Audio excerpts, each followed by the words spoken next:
안녕하세요. 저는 경기도에 살고 있는 30대 중반 여자입니다.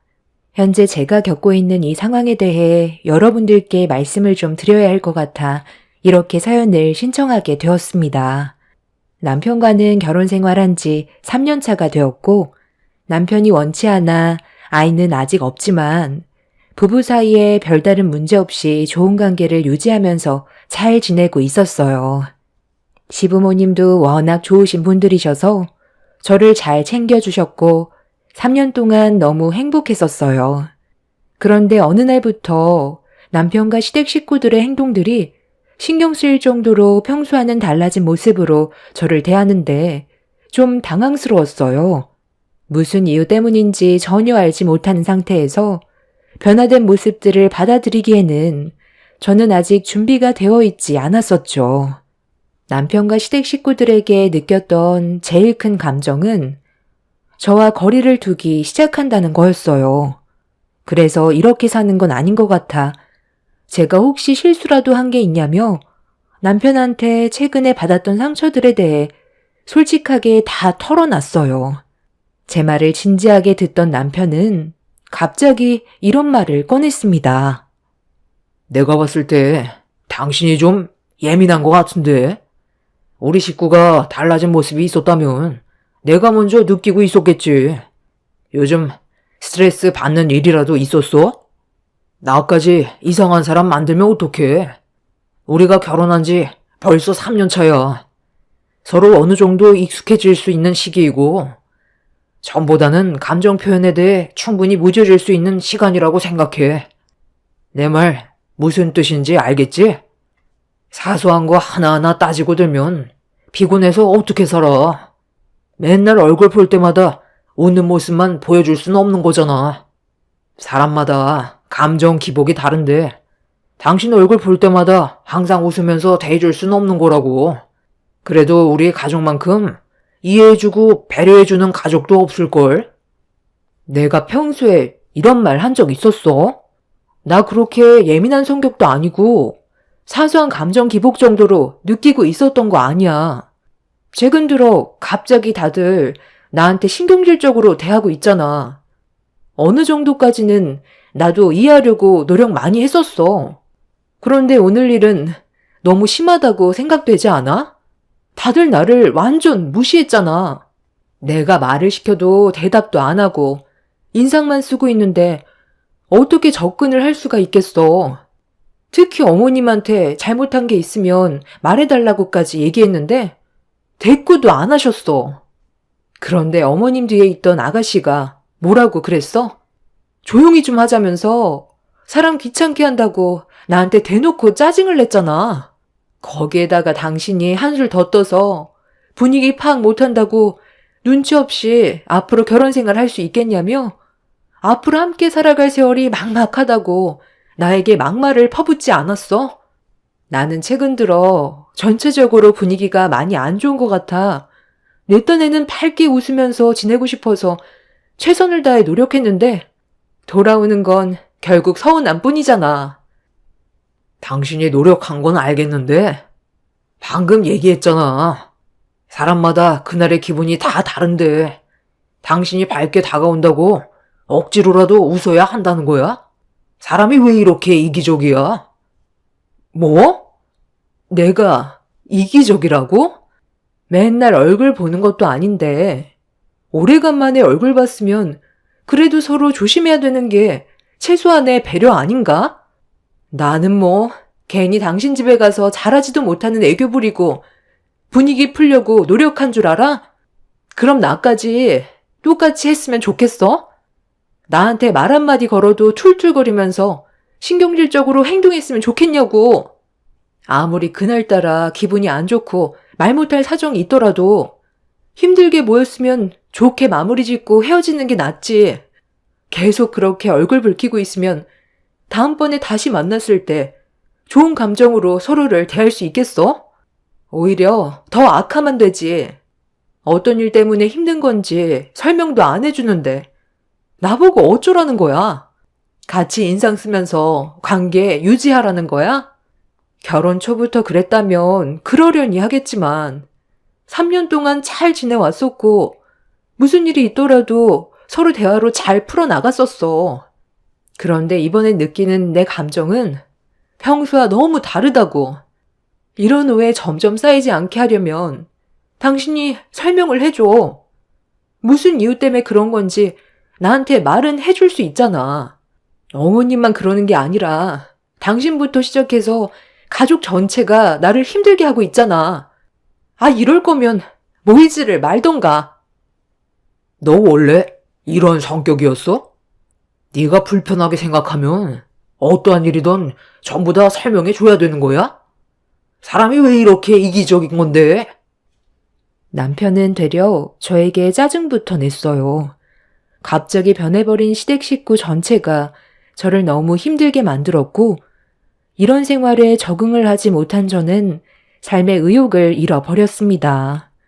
남편은 제가 상처를 받든 말든 신경조차 쓰지 않았고, 저와 함께 사는 삶이 지긋지긋하다면서 자리에서 일어나 밖으로 뛰쳐나갔습니다. 해결할 수 있다면 좋겠지만 남편까지 저에 대한 마음을 전혀 알아주지 못해서 속이 뒤집어질 정도로 많이 답답했었고, 이런 관계가 언제까지 유지될지 몰라 화병이 걸릴 것 같았어요. 밖으로 뛰쳐나간 남편이 집으로 돌아올 때까지 잠 한숨 못 자고 기다리고 있는데, 다음 날이 되어서도 돌아오지 않았고, 수십 번 전화를 해봤지만 받지도 않았습니다. 날이 밝아오고 잠 한숨 못 잔 상태에서 남편한테 다시 한번 전화를 하려 했는데, 이미 병원에 있다는 문자가 날라왔어요. 직업이 정형외과 의사인 남편은 그날 병원에 있었다며 저와 같은 공간에 있으면 답답해서 들어오지 않았다는 충격적인 말을 꺼냈습니다. 그런 문자를 받고 난 이후 남편이 아내로서 저를 배려해주지 않는다는 느낌이 들었고, 앞으로의 결혼 생활에 대해서도 걱정을 할 수밖에 없었어요. 이런 관계가 지속적으로 유지가 된다면 결국 그 끝은 이혼인데, 서로에 대한 감정이 더 안 좋아지기 전에 풀어내야 할 것 같아 그날 저는 회사 일을 마치고 남편이 일하는 병원으로 향했습니다. 그래서 언제 같이 갈 수 있는 건데? 저번에 나랑 같이 가기로 했었잖아. 갑자기 마음이 바뀐 거야? 왜? 와이프 때문에 그래? 일단 우리 일부터 처리하는 게 우선이지. 아빠가 일단 얼굴 좀 보고 싶다고 잠깐 들리라고 했어. 너도 알겠지만 우리 아빠가 병원장이잖아. 너를 받아줄 준비가 되어 있다고 했는데 고민할 필요가 뭐가 있어? 우리가 한가한 사람들도 아닌데 계속 이렇게 갈등하면 아무것도 해결되는 건 없어. 최대한 빨리 결정해줬으면 좋겠어. 나도 최대한 빨리 결정을 내리고 싶은데 이게 마음먹은 대로 그렇게 쉽지가 않네. 집사람한테 뭐라고 말을 해야 될지 모르겠어. 지금 머릿속이 상당히 복잡해. 일단 우리 일부터 처리하도록 하자. 하나하나 정리해 나가면 되는 거지. 한두 살 먹은 나이도 아니고 각자 상황이 다른 건데 충분히 이해해 줄 거야. 우리 더 지체하지 말자. 우리 아빠한테 미리 말해둘 테니까 퇴근하면 바로 출발하기로 하는 거다. 이번에는 확고하게 결정 내려줬으면 좋겠어. 병원에 발을 들이려 했는데 주차장 입구 비상계단에서 같은 병원에서 일하는 동문 여자의사가 남편과 함께 은밀한 대화를 주고받는 걸 듣게 되었고, 둘이 나누는 대화에 온몸에 소름이 돋았어요. 남편이 저 몰래 바람을 피우고 있을 거라곤 상상조차 하지 못했었죠. 이미 상대 집안의 인사까지 드리러 갈 계획을 가지고 있었다는 걸 알게 된 순간 온몸이 떨려왔고, 퇴근 후 같이 움직이겠다는 남편의 한마디에 그동안 왜 저를 차갑게 대했는지 알 수 있었습니다. 배신감에 눈물이 왈칵 쏟아졌고 그 자리를 서둘러 피했습니다. 두 사람의 관계가 얼마나 깊어졌는지 제 두 눈으로 모든 걸 확인을 해야 했어요. 그 자리에서 추궁한다 해도 변명을 한다면 오히려 그 사람들에게 기회를 주는 것밖엔 안 되기 때문에 결정적인 증거물이 필요했습니다. 그래서 급하게 병원을 빠져나왔고 남편이 퇴근할 때까지 숨죽이며 기다리고 있었습니다. 그렇게 잠시 뒤 남편은 같이 일하는 여의사의 차에 올라타 어디론가 향했고 그 뒤를 따라 미행하니 대학병원에 도착을 했어요. 남편과 바람을 피우고 있던 그 여자의 아버지가 병원장이라는 말을 좀 전에 들었었는데 병원 앞에 차를 멈추자 누군가 밖으로 걸어 나왔어요. 그 여자의 아버지라는 걸 알 수 있었고 남편을 소개해주면서 서로 인사를 주고받더니 병원으로 들어가더군요. 그 뒷모습을 지켜보고 있는데 속에서 천불이 올라왔어요. 서로 만나는 장면들을 전부 증거물로 확보해 놓았지만 그 모습만 보고선 남편이 바람을 피웠다고 확정 지을 수 없기 때문에 좀 더 깊게 파고 들어야만 했었고 결정적인 증거가 나올 때까지 때를 기다렸습니다. 남편이 바람을 피우고 있다는 걸 알게 된 이후 왜 시댁 식구들이 저를 대할 때 무뚝뚝하고 말도 함부로 했는지 그제야 모든 퍼즐이 맞춰지더라고요. 저는 일반 중소기업에서 부장으로 일을 하지만 남편은 능력 있는 의사이고 거기에다가 같이 일하던 동문 여의사도 의사이기 때문에 저보다 훨씬 더 많은 시간을 함께하면서 나눈 정이 결국 사랑으로 이어지면서 시댁 식구들도 저보단 의사 며느리를 드리는 게 훨씬 이득일 것 같아 저를 내치기 위해 차갑게 대하려는 것 같았어요. 갑작스럽게 변할 때부터 알아봤어야 했는데 3년의 결혼 생활 동안 시댁 식구들이 저에게 너무 잘했기 때문에 남편이 다른 여자를 만나고 있을 거라곤 상상조차 하지 못했습니다. 그날 먼저 집으로 돌아온 저는 하염없이 눈물을 흘렸고 저에게 남겨진 감정은 남편을 향한 사랑에서 분노로 바뀌게 되었습니다. 남편은 늦은 저녁 시간이 되어서야 집에 들어왔어요. 현관문을 열고 들어오는데 힘든 척 연기하는 남편이 너무 가식적으로 보였고 저에게 밥은 챙겨 먹었냐며 신경 써주는 척 툭 뱉는 한마디에 따뜻한 감정이 섞여 나오는 게 아닌 차가운 말투로 상처받은 제 마음에 연속적으로 비수를 꽂았습니다. 평소보다 많이 늦은 남편한테 어디를 다녀왔길래 왜 이렇게 늦은 거냐며 물어봤는데 남편은 조용히 방으로 들어가 버렸습니다. 지금 시간이 몇 시인지 알기나 해? 저녁 11시야. 7시면 병원 일 마치고 집으로 곧장 들어오던 사람이 지금까지 밖에서 뭐하고 있었어? 내 문자도 읽었잖아. 아, 여러 가지로 해결해야 될 일들이 많았어. 나중에 내가 다 설명할게. 지금은 때가 아니라서 좀 더 기다려줘. 나도 지금 머릿속이 상당히 복잡하거든. 그렇겠지. 엄청 복잡할 거야. 몸뚱이는 하나인데 양쪽으로 왔다 갔다 해야 되니까 얼마나 힘들겠어. 그래서 그때가 언제인데? 너는 내가 기다려줄 거라고 생각해? 나 오늘 환자도 많았고 체력적으로 많이 힘들어서 좀 쉬어야 할 것 같으니까 나중에 다시 얘기하자. 일단 내 마음부터 어느 정도 정리가 돼야 설명을 해주지. 당신 변명 듣고 싶지도 않아.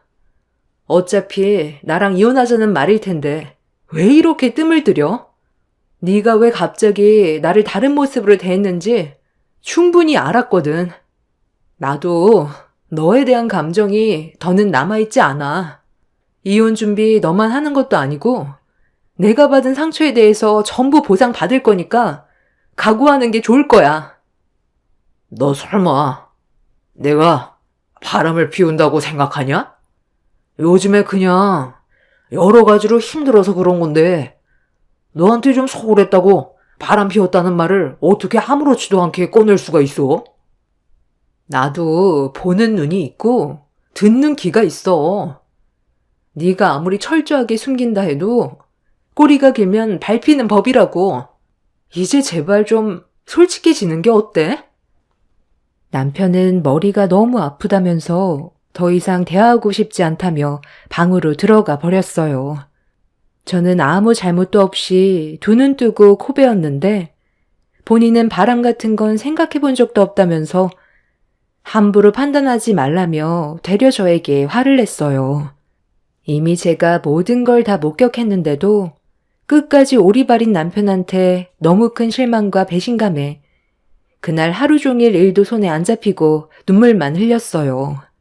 저는 그날 이후 제대로 된 결정적인 증거물을 확보하기 위해서 돈 주고 사람을 시켜 남편의 하루를 감시했어요. 어떤 생활을 하는지 모든 걸 파헤쳐야 했습니다. 그런데 남편과 부부싸움이 있었을 때 제가 바람 피우고 있다는 걸 말해서 그런지 행동 하나하나에 조심하고 있다는 걸 알 수 있었습니다. 딱히 눈에 띌 만한 행동을 하지 않았었고 조금도 의심될 만한 증거물은 확보하지 못했어요. 저보다 머리가 좋은 사람이라 제가 감시하고 있다는 것도 어느 정도는 눈치채고 있었을지도 모른다는 생각에 이혼을 하게 되더라도 제가 받은 피해에 대해 제대로 된 보상을 받아야 할 것 같아 남편 방에 녹음기를 설치해 뒀어요. 남편이 바람 피우고 있다는 걸 알게 된 이후부터 각 방을 쓰게 돼서 방 안에 혼자 있는 남편이 어떤 행동을 하고 있는지 확인을 해봐야 했죠. 그렇게 매일 아침 남편이 출근하면 남편 방에서 녹음기 꺼내서 확인을 해봤어요. 그리고 며칠간 남편 방의 녹음기를 확인하던 순간 제가 자고 있던 시간에 남편이 누군가와 통화를 시작했습니다. 여자와 전화 통화를 하고 있었는데 이미 제가 생각했던 것보다 둘의 관계는 상당히 진지한 관계까지 흘러간 상태였어요. 해외에서 생활하는 게 얼마나 힘든데. 그건 좀 너 생각해보는 게 좋지 않을까? 그래, 나도 네가 무슨 생각하는지 알아. 당연히 해외가 더 살기는 좋겠지. 하지만 여기 있나 해외로 가나 크게 달라질 건 없을 것 같아. 나도 아버님이 조급해 하시는 거 충분히 이해해. 하지만 좀 더 신중하게 결정을 내리고 싶을 뿐이야. 이게 단순한 문제가 아니잖아.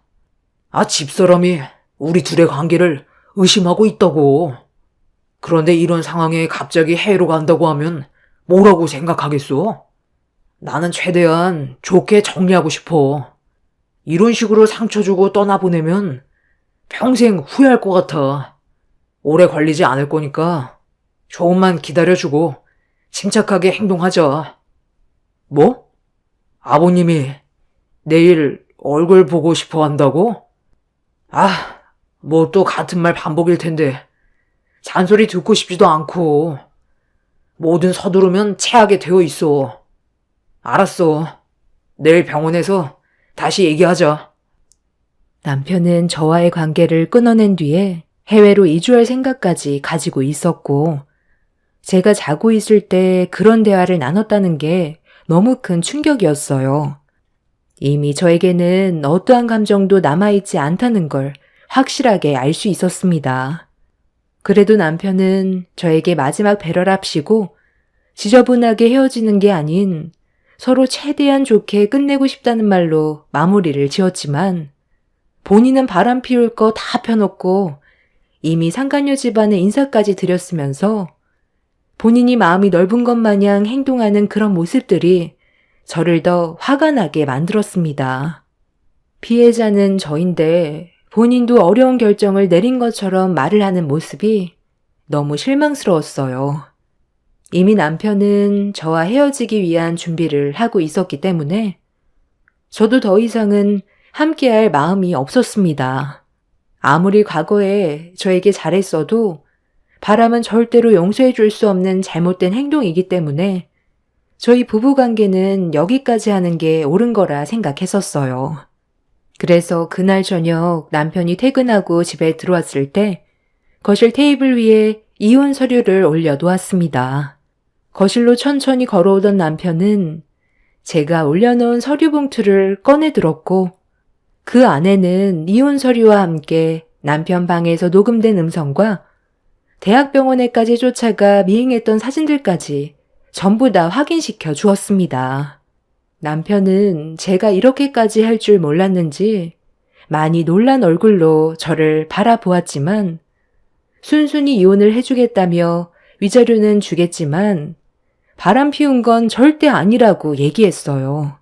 그 말을 꺼내는 순간 결국 감정이 터져 버렸습니다. 뭐? 바람 피운 게 아니라고? 증거물들이 이렇게 수두룩하게 나왔는데 끝까지 발뺌하는 거야? 같이 일하는 동료 의사인 그 여자가 피해를 보게 될까봐 그런 거야? 그 정도는 감안하고 바람핀 거 아니었어? 나는 당신이랑 그 여자를 절대로 용서하고 싶지 않아. 둘이 도망가려고 해외 거주지까지 알아봤으면서 왜 계속 거짓말인데? 당신이 단면적으로 봤을 땐 충분히 오해할 만한 요소들이 있지만 나는 정말 결백해. 하지만 지금 내 상황을 설명해 주고 싶지는 않아. 그러니 우리 그냥 여기서 조용히 끝내는 걸로 하자. 어차피 너도 나에 대한 감정이 떠나가 버린 상태잖아. 나는 네가 상처받지 않았으면 좋겠어. 하늘에 걸고 맹세하는데 절대 바람 아니고 그 사람은 조언을 해준 것뿐이야. 우리가 함께 살아오는 동안 내가 당신한테 실망시켜준 적 없잖아. 우리 둘의 성공적인 결혼 생활을 하기 위해 최선을 다하며 노력해왔다고. 그만큼 나는 당신에게 진심이었지 가벼운 마음으로 만나서 장난으로 결혼한 거 아니야. 전체적인 상황을 설명해 주기에는 어려움이 있지만 바람은 절대 아니야. 하지만 우리 관계는 어쩔 수 없이 정리해야 돼. 사람은 살다 보면 말 못할 일들도 있는 거야. 너와 나와의 관계도 마찬가지고 풀리지 않는 답답함에 많이 힘들겠지만 오히려 모르는 게 더 좋을지도 몰라. 그러니 우리 좋게 해결하자. 당신이 원하는 건 내가 다 해줄 테니까 그만 흥분하고 정리하자고. 참네. 도대체 말 못할 그 상황이라는 게 뭔데? 오해라면 풀면 되잖아. 당신이 그런 오해를 불러일으켜서 내 손으로 이혼 서류를 내밀게 만들었으면 당신한테 잘못이 있는 건데 이대로 오해만 쌓이게 만들어 놓고 바람은 아니고 말 못할 일이 있어서 어쩔 수 없이 이혼을 해야 한다는 말을 하면 나는 앞으로 어떻게 살라는 건데? 당신과 시댁 식구들이 갑자기 나를 차갑게 대하기 시작했을 때 얼마나 많은 상처를 받았었는지 알아? 제발 속 시원하게 설명을 해달라고. 당신 혹시 애 생겼니? 그래서 그런 거야? 쓸데없는 말 하지 말고. 일단 나 3일간 미국 학회 좀 참석해야 될 것 같아. 나한테 정말 중요한 일이라 일단 다녀오고 나서 우리 관계 다시 얘기하도록 하자고. 원하는 대로 다 해줄 테니까 조금만 기다려줘. 나도 머릿속이 정리가 되지 않아 많이 힘든 상태야. 당신한테 그러한 상처를 주고 싶은 마음은 없었는데 이런 식으로 오해를 만들었을지는 몰랐어. 나에게 조금 더 시간이 필요하니까 내 머릿속이 어느 정도 정리가 됐을 때, 당신한테 말할 준비가 됐을 때 그때 전부 다 얘기할게. 그러니 지금 당장 힘들어도 조금만 참아줘. 남편이 무슨 생각을 가지고 있는 건지 전혀 알 수가 없었어요. 제가 이혼 서류를 내밀고 그동안 가지고 있던 증거물들을 보여줬을 때 당황하면서 말까지 더듬을 줄 알았는데 저를 보며 침착하게 행동하면서 본인은 절대 바람 피우는 게 아니라고 되려 저에게 믿어달라는 말로 설득시키고 있었습니다. 남편은 저에게 진지한 눈빛을 보내고 있었지만 이미 상처를 여러 번 받았던 저로서는 신뢰가 가지 않았습니다. 더군다나 3일간 미국 학회에 참석해야 된다는 말에도 신빙성이 떨어져 다른 계획을 꾸미고 있을지도 모른다는 생각에 머릿속은 너무 복잡했었어요. 남편은 이혼 서류와 증거물들을 가지고 방 안으로 들어갔고 저는 그 모습을 바라보며 입술을 깨물고 있었어요. 제가 상상했던 건 남편한테 이혼 서류를 내밀고 증거물을 보여줬을 때 아니라고 발뺌하면서 저를 더 이상 사람 취급도 안 하고 격해진 감정으로 안 좋은 말을 주고받다가 결국 서로에게 물리적인 행동까지 저지를 줄 알았는데 남편이 너무 침착하게 행동해서 많이 당황스러웠어요. 결국 그날 해결된 건 아무것도 없이 남편은 아침 일찍 캐리어에 짐을 싸고 집 밖을 나섰습니다. 그 모습을 지켜보고 있는 저도 정말 멍청해 보였어요. 남편의 행동을 믿고 싶지 않은데 함부로 대할 수도 없었고 결국 등을 돌린 남편의 뒷모습을 지켜보고 있는데 갑자기 남편이 뒤를 돌며 저에게 다녀오겠다는 한마디를 꺼냈어요. 항상 출근 전에 저에게 3년 동안 빼먹지 않고 했던 말인데 그 말을 듣자마자 눈물이 왈칵 쏟아졌고 그 자리에 주저앉아 오열을 할 수밖에 없었습니다. 남편은 그렇게 떠나가 버렸고 3일이라는 시간이 흘러버렸어요. 그 시간 동안 연락 한 번 없었는데 4일이 지나가고 있는데도 어떠한 연락도 없어서 집에 언제 올 거냐는 문자를 남겼지만 답장은 없었습니다. 전화를 해보니 핸드폰은 꺼져 있었고 이런 상황을 시댁 식구들은 알고 있는지 확인해 보기 위해 전화를 했는데 역시나 받지 않더군요. 저도 전부터 안 좋은 감정과 상처를 받았던 터라 더는 연락을 기다리지 않았는데 뭔가 느낌이 좋지가 않았습니다.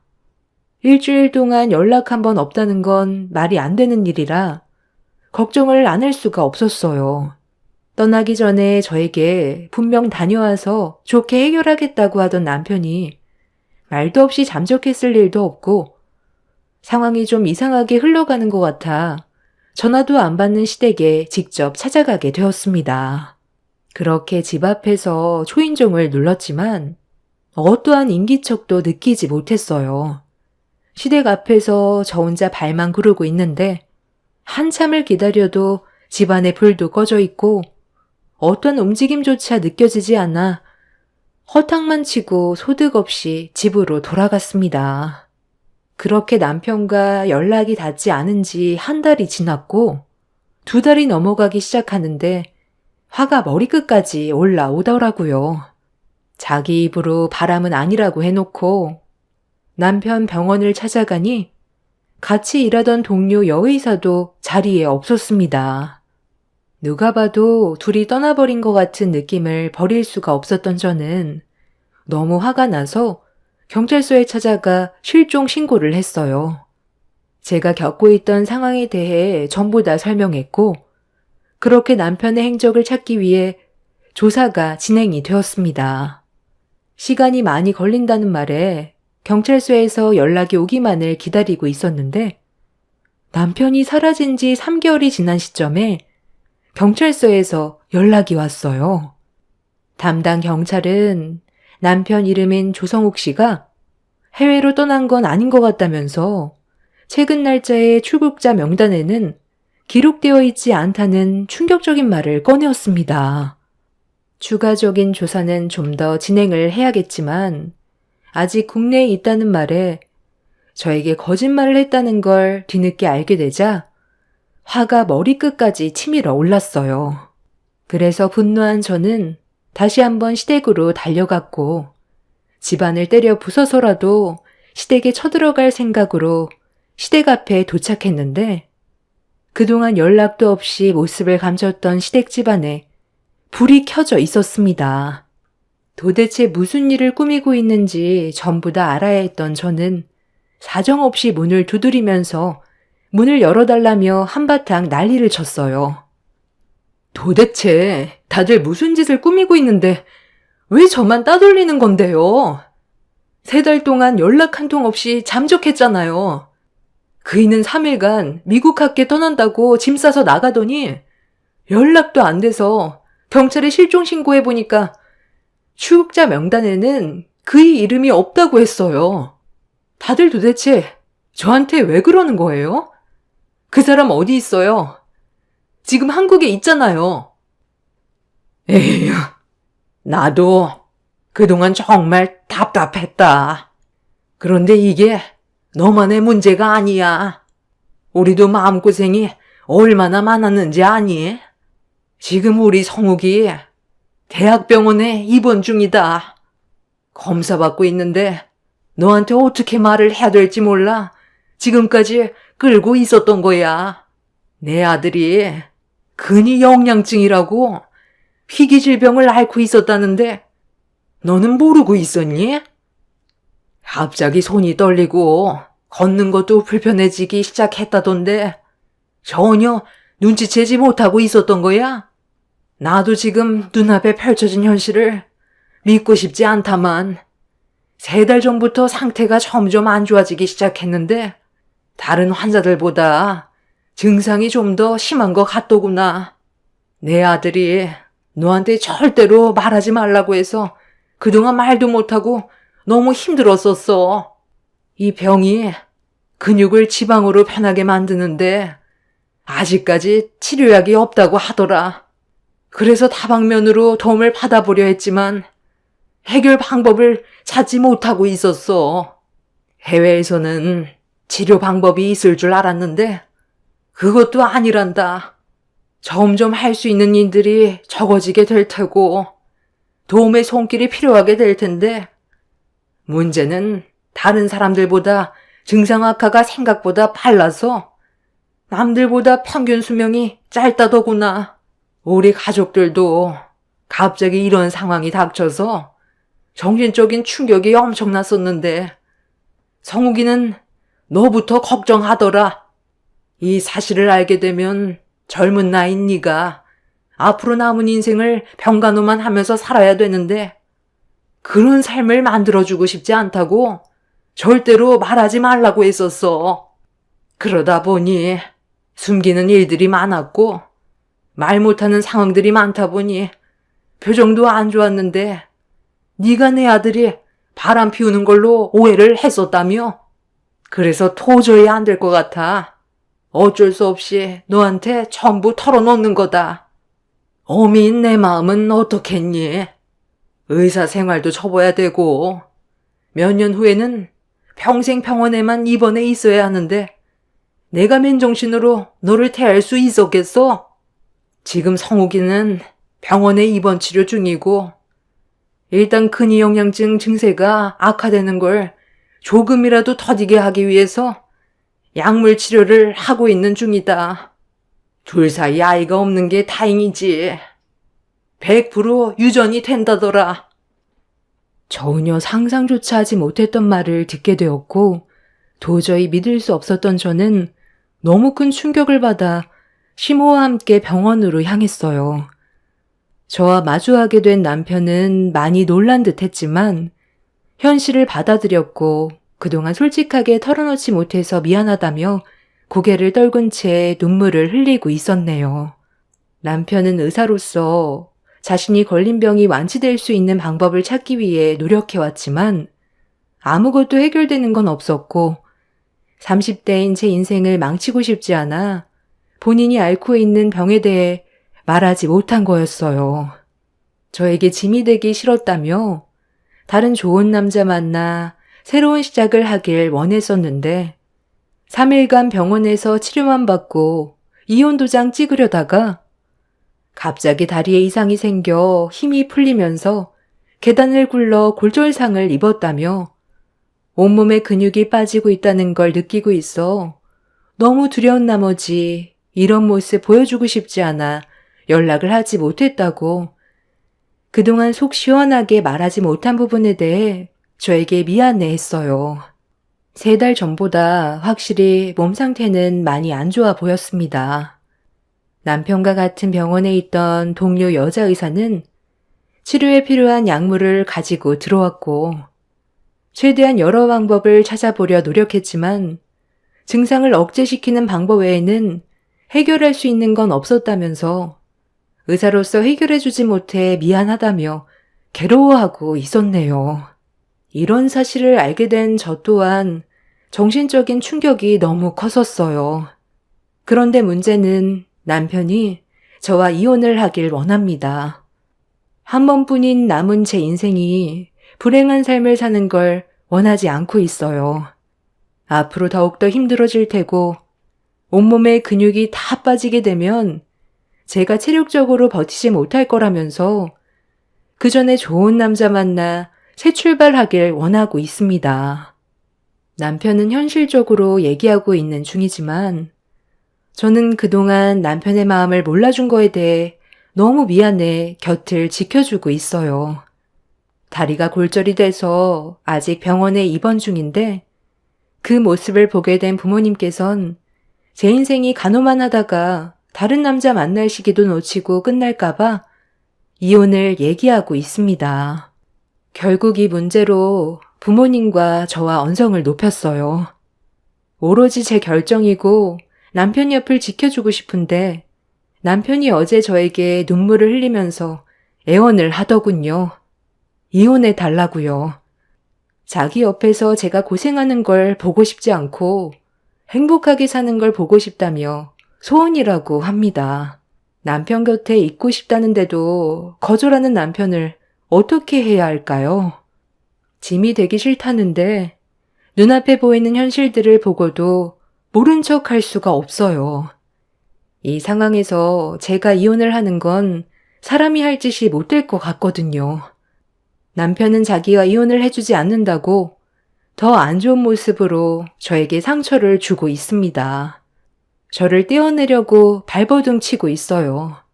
앞으로 어떻게 하면 좋을지 여러분들의 의견을 듣고 싶어요. 그 사람 곁에 머물러 주는 게 서로를 위한 길이 아닌 건가요? 머릿속이 정리가 되지 않아 너무 힘드네요. 인생 선배님들의 조언을 듣고 싶어요. 제 사연 들어주셔서 감사합니다. 안녕하세요. 저는 오늘 저희 가족에게 상처를 안겨줬던 시모를 고발하려고 사연을 신청하게 된 40대 초반 여자입니다. 정확히 저번 달 8월에 시부모님이 평창동으로 이사를 하셨어요. 원래 아파트에서 살고 계셨는데 전원주택 생활을 하고 싶다며 살던 곳을 정리한 뒤 평창동으로 옮기게 되었죠. 이때까지만 해도 크게 신경 쓰지 않고 있었던 일들인데 어느 날 시모가 저희 엄마가 장사하시는 식당에 찾아오셨어요. 평소에 저희 집안 무시하시던 시모가 무슨 이유 때문에 식당에 왔는지 알 수 없던 저는 경계를 할 수밖에 없었습니다. 저는 엄마를 도와서 식당을 함께 운영했기 때문에 그동안 시모가 어떤 식으로 행동을 해왔는지 전부 다 지켜봐서 아침부터 기분이 별로 좋지 않았어요. 그건 엄마도 마찬가지였는지 차가운 말투로 시모에게 무슨 일 때문에 찾아왔는지 물어보았습니다. 보통은 아침 식사를 하러 왔냐는 말이 먼저 나오는 게 당연하지만 시모는 저희 엄마 가게에서 단 한 번도 식사를 하신 적이 없으셨어요. 그 이유는 황당하게도 손바닥만한 가게에서 만드는 음식의 질이 떨어질 것 같다면서 자기 입을 버리고 싶지 않다고 대놓고 무시를 한 적이 있었습니다.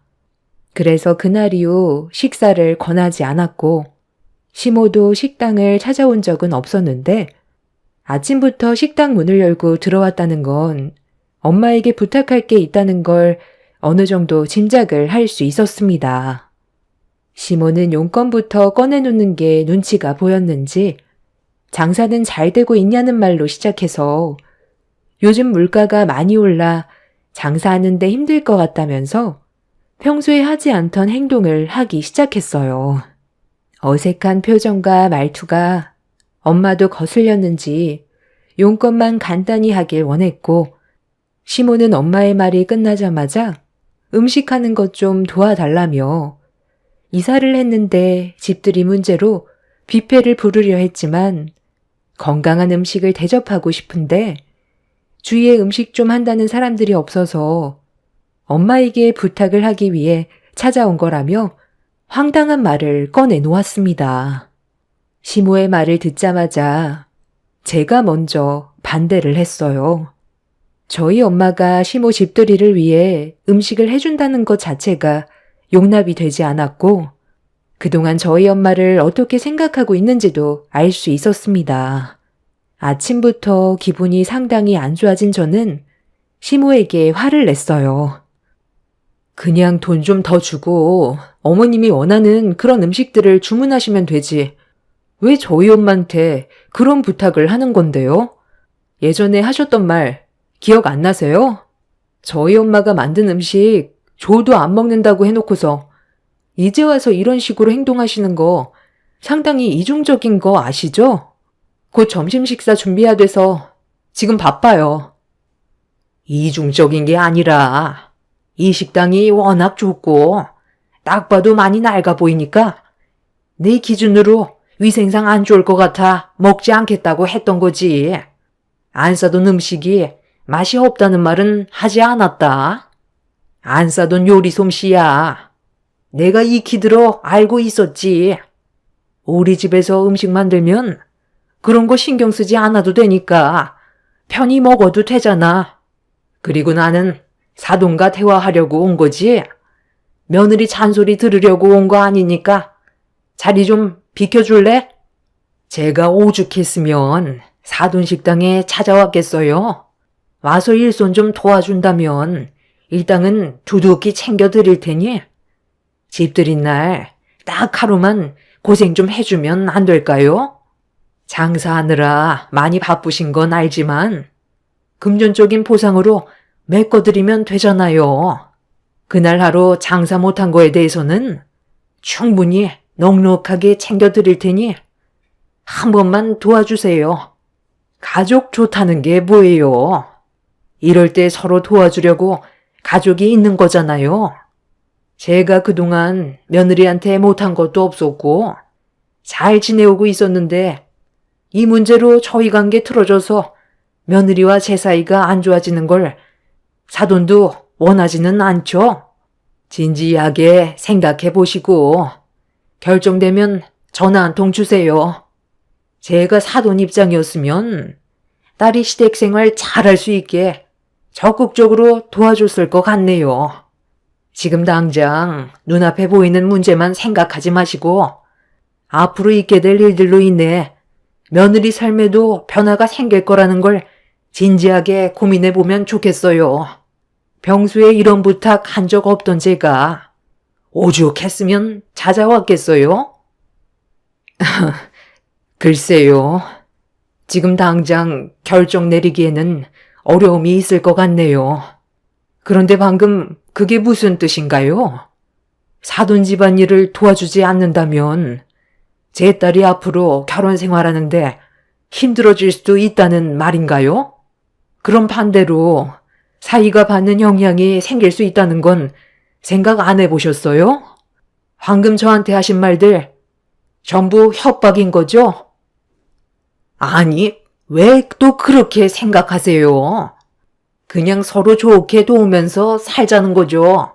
이번 일 잘 해결되면 일당도 넉넉하게 챙겨드린다고 했고 나중에 사돈이 저에게 도움을 요청하게 될 날도 분명히 있을 텐데 그럴 때를 대비해 보험 하나 들어둔다 생각하면 마음이 편하잖아요. 어차피 장사하기 위해 음식 만들어야 되는 건 똑같은데 저희 집에서 일을 해야 된다는 것 때문에 기분이 별로 안 좋아서 그런 거예요? 무상으로 해달라는 것도 아닌데 서로 돕고 좀 삽시다. 부탁 좀 할게요.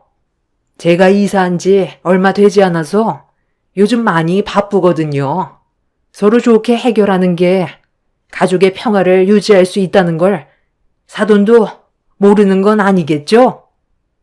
시모의 돌발 행동에 저희 모녀는 많이 당황스러웠어요. 시모와 좋은 관계도 아닌데 엄마를 난처하게 만들어서 기분이 상당히 안 좋았습니다. 그날 하루 종일 장사하는 동안 일이 손에 잡히지가 않았어요. 그래서 식당 일 마무리하고 집으로 돌아왔을 때 남편한테 아침에 있었던 일들에 대해 설명을 했어요. 남편도 제 말에 놀랐는지 시모에게 전화를 해서 그런 부탁하는 거 아니라며 설명을 했지만 시모는 남편의 말에도 고집을 꺾지 않았습니다. 무조건 저희 엄마가 일을 해주길 원하고 있었어요. 너무 앞뒤가 꽉 막혀 있어서 답답했던 저는 시모와 통화를 이어나갔고 다른 방법을 찾아보시라고 말씀드린 순간 버럭 화를 내셨습니다. 내가 좋게 얘기하니까 얘가 아주 시애미를 우습게 알고 있네. 너 지금 나랑 뭐 하자는 거야? 한번 해보겠다는 거니? 아침부터 너희 식당에 생각 없이 찾아간 줄 알아? 나도 다 고민하고 움직인 건데 계속 불평불만만 늘어놓으면 좋은 말이 나오겠어? 최대한 좋게 얘기해주고 있으면 너도 한 걸음 뒤로 물러날 줄도 알아야지. 한 번만 더 이 문제로 내 심기를 건든다면 그땐 각오하는 게 좋을 거다. 사돈한테 확실하게 얘기해라.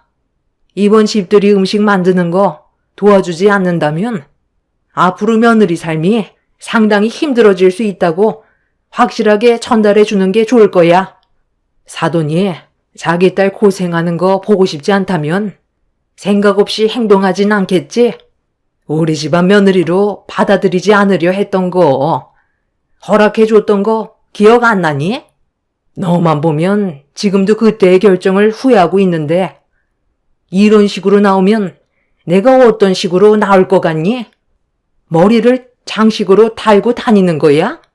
상황 파악이 그렇게 안 돼? 좋게 얘기할 때 알아서 눈치껏 행동해.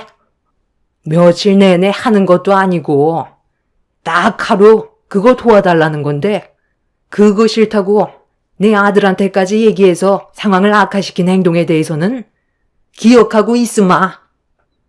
시모는 절대 물러서지 않으려 했어요. 무조건 저희 엄마가 시댁에서 집들이 음식 만드는 걸 도와주길 원하고 있었습니다. 이번에 도와주지 않는다면 분명 한바탕 난리를 칠 게 뻔해 보였고 이런 상황을 겪어야 한다는 거에 너무 짜증이 났어요. 남편은 지속적으로 시모에게 음식 잘하는 전문 요리사를 고용하는 게 편하지 않겠냐고 물어봤는데도 다 필요 없다면서 무조건 엄마가 음식을 만들어주길 원하고 있었습니다. 결국 그날 아무것도 해결 볼 수 없었고 그렇게 다음날 엄마와 함께 아침 장사를 하기 위해 정신없이 준비하고 있는데 엄마가 저에게 말을 걸었습니다. 시댁에 가서 음식 만드는 걸 도와주는 게 여러 가지로 도움이 될 것 같다며 긍정적으로 생각하는 게 우리에게 이득이 될 거라고 설명을 하셨어요. 결국 엄마는 집들이 음식 만드는 걸 도와주기 위해 약속된 날짜에 시댁으로 향하셨고 저도 일손을 돕기 위해 함께 가게 되었습니다.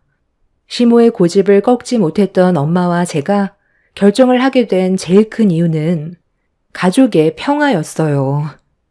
집들이 음식 한번 안 만들어줬다가 집안 전체가 흔들리는 것보단 남에게도 봉사하는데 한번 도와주고 평화를 얻는 게 모두에게 이득이 되는 방법이었어요. 그렇게 저희 모녀가 시댁에 발을 들이게 되자 시모는 밝은 얼굴로 엄마를 반겨주었고 그날 정신없이 집들이 음식을 만들었어요. 이미 시모가 엄청나게 많은 식재료를 준비해 놓았던 터라 주방에서 잠깐의 쉴 틈도 없이 많은 양의 음식들을 만들었고 거의 다 끝나갈 시점에 집들이 손님들이 한두 분 오기 시작했어요. 그렇게 계획되어 있던 음식 준비가 다 끝나서 엄마와 저는 체력이 바닥난 상태로 집으로 돌아가려고 시모에게 말을 걸었는데 갑자기 저를 보며 정색을 했어요. 가긴 어딜 가? 이제 막 시작했는데 여기 올려져 있는 음식들이 식으면 다시 데워줘야지. 그리고 아직 해야 될 일들이 많이 남아있는데 지금 가겠다고 하면 나머지 일들은 어떻게 처리하라는 거야? 나 혼자 이 많은 걸 전부 정리하라는 건 아니지? 음식 준비하느라고 밥도 못 먹었을 텐데 일단 안에 들어가서 식사부터 해라. 사돈, 조금만 더 있다가 가시죠. 부수적으로 해야 될 일들이 있는데 그냥 가버리시면 저 혼자 어떻게 해결할 수 있겠어요? 부탁 좀 할게요. 아까도 음식만 만들어주면 된다고 하셨잖아요. 그리고 여기에서 불편하게 음식 먹고 싶지 않아요.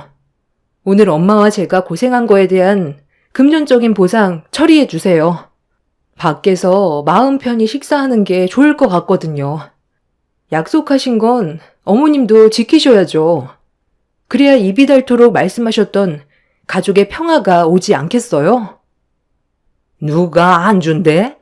좀 기다려 봐라. 사돈, 정말 이렇게 가실 거예요? 이제 막 손님들 몰려오는데 그렇게 되면 저 혼자 일손이 부족해서 오늘 집들이 매끄럽게 진행할 수 없을 거예요. 고생하신 거 충분히 알고 있는데 좀 더 도와줬으면 좋겠어요. 제가 오늘 일당 후하게 쳐드릴 테니 하루만 저에게 시간을 넘겨주세요. 왜 아까랑 말이 달라요? 손님들 오기 전에 음식 만들고 가면 된다고 하셔놓고 이제 와서 엄마와 저를 붙잡으면 일을 더 하라는 거잖아요. 정말 왜 그러세요? 음식만 만들면 끝나는 줄 알았는데 이게 또 식으면 맛이 없잖아. 수시로 데워줘야 하는데 나는 집들이 손님을 맞아야 하는 입장에서 주방에만 박혀 있을 순 없잖니? 아버님은 어디 가셨어요? 아버님한테 좀 도와달라고 하면 되잖아요. 이러니까 제가 전문적인 사람들을 고용하라고 했던 거잖아요. 왜 이렇게 사람을 힘들게 하세요? 시부는 출장을 떠난 상태라 일주일 뒤에나 온다면서 계속해서 엄마와 저를 나가지 못하게 붙잡았어요. 엄마는 좋게 마무리하는 게 좋을 것 같다면서 시모의 부탁을 들어주었고 저희 모녀는 다시 집안에서 대기를 하고 있었습니다. 그 사이 상당히 많은 시모의 지인분들이 집들이 축하를 하기 위해 몰려 들어왔고 마당에 세팅이 된 음식들을 퍼날라 정신없이 식사를 시작했어요. 그릇에 담아놓은 음식들이 순식간에 비어지자 엄마는 음식을 다시 채워주기 위해 밖으로 나갔고 저도 엄마를 따라 도와주고 있는데 지인 한 분이 저를 뚫어지게 바라보고 있었습니다. 그런데 바라보는 시선이 별로 좋지 않았어요. 뭔가 할 말이 있는 듯 보였는데 머뭇거리는 것처럼 보였습니다. 기분 나쁜 시선을 등지고 음식 정리를 하고 있는데 시모가 저희를 바라보던 그분 옆으로 가까이 다가가더니 한마디 하셨네요. 아, 누군지 궁금해서 쳐다보는 거야? 내가 오늘 부른 출장 요리사야. 음식 맛 나쁘지 않지? 저쪽 동네에서 한식당을 운영하고 있는데 손님들이 꽤 많더라고. 그래서 부탁 좀 했지. 순애 너 한식 좋아하잖아. 내가 섭외하는데 얼마나 애먹었는지 알아? 오늘 일당 30만 원 주려고 생각 중인데 음식들이 마음에 들면 팁도 좀 주고 그래. 어쩌기 음식 다 채워놨으면 제가 신호주기 전까지는 나오지 말고 집안에서 대기하고 있어요. 어느 정도 했으면 들어가 있어야지. 왜 방황하고 있는 거예요? 빨리 들어가 있어요. 왜요? 저희가 창피해요? 사돈지간이라는 말을 왜 못하세요? 그리고 출장 요리사요? 하루 종일 고생시켜놓고 집에도 못 가게 붙잡아놓고 있었으면서 일당을 30만 원 주겠다고요? 저한테 통화할 때 뭐라고 하셨어요? 식당 하루 매출 나온 것보다 더 얹어준다고 하지 않았어요? 저희 식당 손바닥만 해도 하루 매출 200만 원이 넘어요. 그런데 30만 원으로 끝낼 생각이었던 거예요? 화장실 들어갈 때와 나올 때가 다르다더니 말만 가족이라고 해놓고 지금 하신 행동들이 정상적으로 보여요? 방금 자리로 돌아가신 분한테 제가 며느리고 엄마와 사돈지간이라고 다시 설명하세요. 그렇게 하지 않으면 이 자리에 더는 있을 이유가 없죠. 살다 이런 취급은 또 처음이네요. 아니, 왜 이렇게 각박하게 굴어? 내 입장도 좀 생각해줘야지. 이 상황에 너를 며느리라고 소개하고 사돈지간이라고 말을 하면 나를 뭐라고 생각하겠니? 그러니까요. 그런 것 하나 창피하면서 왜 가족을 부렸는지 정말 이해가 안 되네요. 이제 더는 못하겠으니까 약속한 금액 지불해 주세요. 그렇게는 못하겠는데? 내가 방금 그랬잖아. 손님들 전부 돌아갈 때까지는 자리를 지켜줘야 돈을 주겠다고 했으면 기분이 안 좋아도 자리는 지키고 있어야지. 끝까지 책임을 다해야 나도 돈을 지불하지 않겠어? 지금까지 한 노력에 대해 금전적인 보상 받으려면 이 일로 기분 상하게 하지 말고 내가 시키는 대로 해. 알겠어? 하여간 없는 것들이 돈은 더 밝힌다니까. 그거 못 받을까봐 걱정되는 거야? 잘해야 줄 거니까 앞으로 남은 시간 정성껏 손님들 모셔. 사돈도 그렇게 해주실 거죠? 보자 하니까 아주 도가 지나치군요. 저희가 사돈한테 무시당할 만큼 못난 것도 아니고 저도 강서방 봐서 도와주려고 내키지 않은 거 힘들게 해줬으면 감사하게 생각해야 되는데 사돈이 아닌 출장 요리사라고요? 제가 아무 말 없이 묵묵히 있으니까 무시해도 된다고 생각하는 거예요? 뭐예요? 엄마는 시모의 막말에 참고 있었던 감정이 터져버렸는지 흥분을 가라앉히지 못하셨어요. 언성이 높아지기 시작하자 시모는 당황했는지 엄마를 진정시키기 위해 서둘러 자기 잘못을 인정하면서 지인들의 눈치를 보고 있었습니다.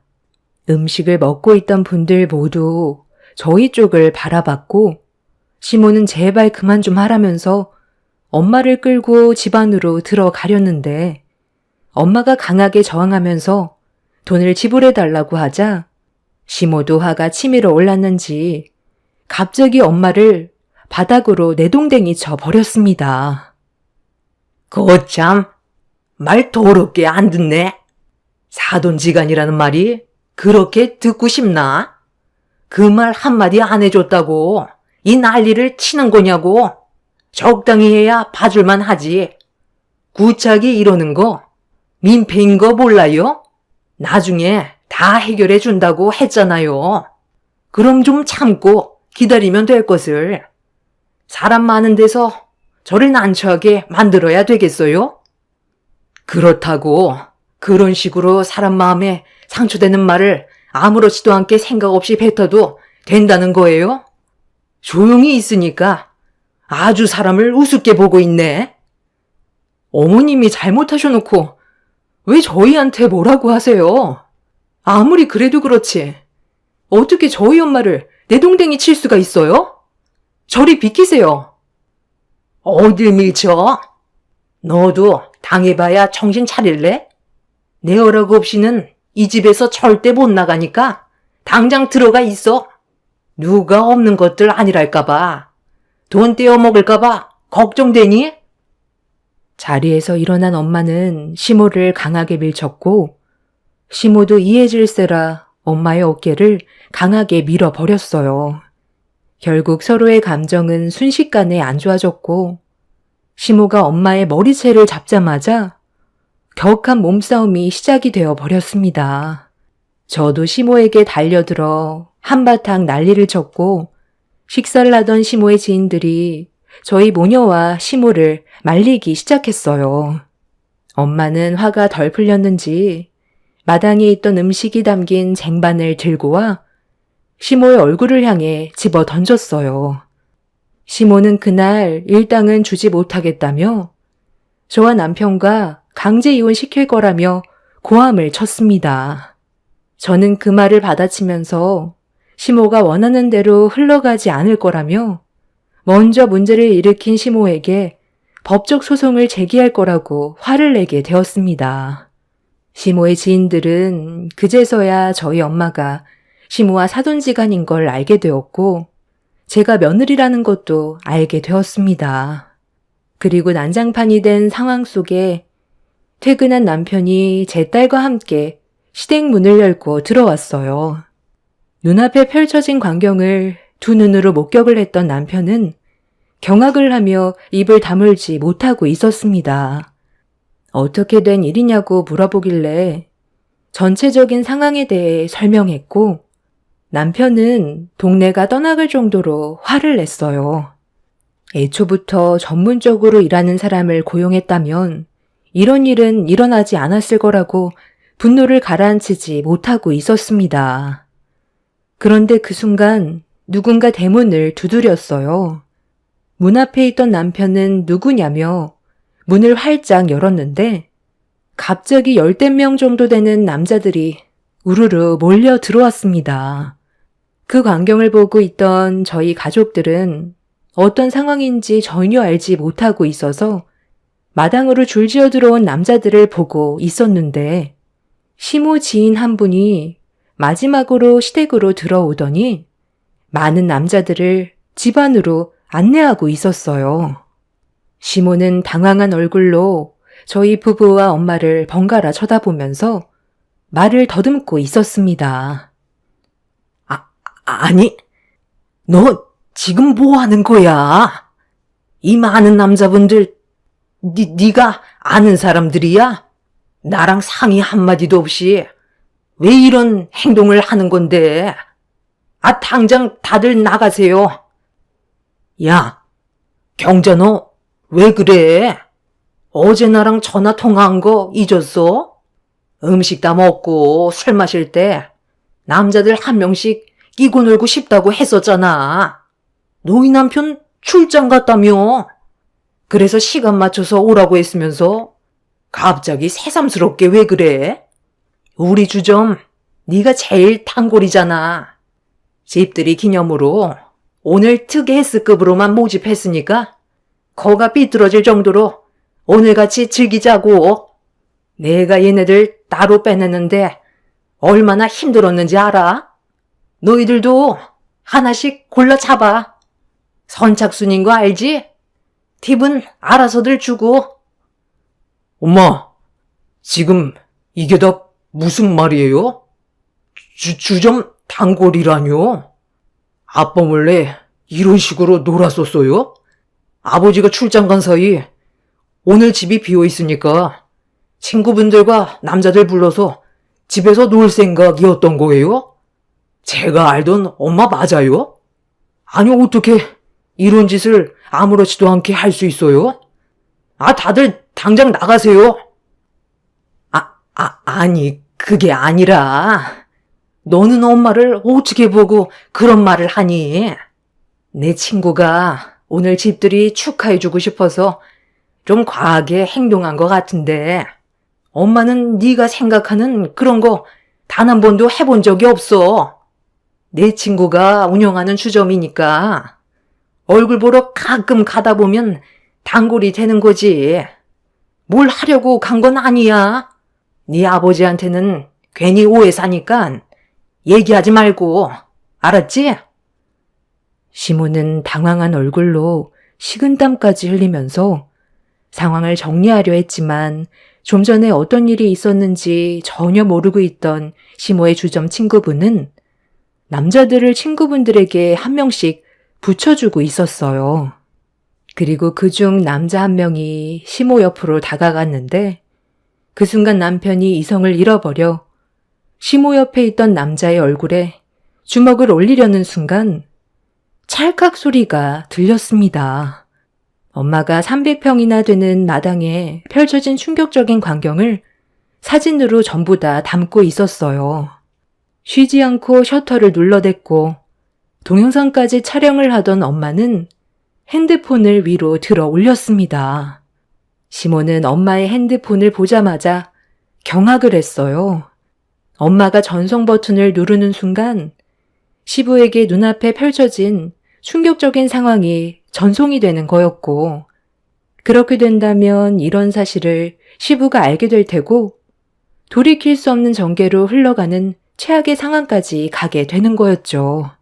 시부도 시모의 친구분들을 어느 정도는 알고 있었기 때문에 줄줄이 사탕처럼 엮이게 될 테고, 순식간에 여러 가정들이 무너지게 되는 건 안 봐도 당연한 결과였어요. 엄마가 핸드폰에 전송 버튼을 가져다 대자 시모 친구들이 기함하며 절대로 전송하면 안 된다고 엎드렸고, 기구만장했던 시모마저 엄마 앞에서 무릎 꿇고 큰절하듯 넙죽 엎드려 이번 한 번만 넘어가 달라면서 좀 전에 있었던 일들에 대해 자신의 잘못을 인정했습니다.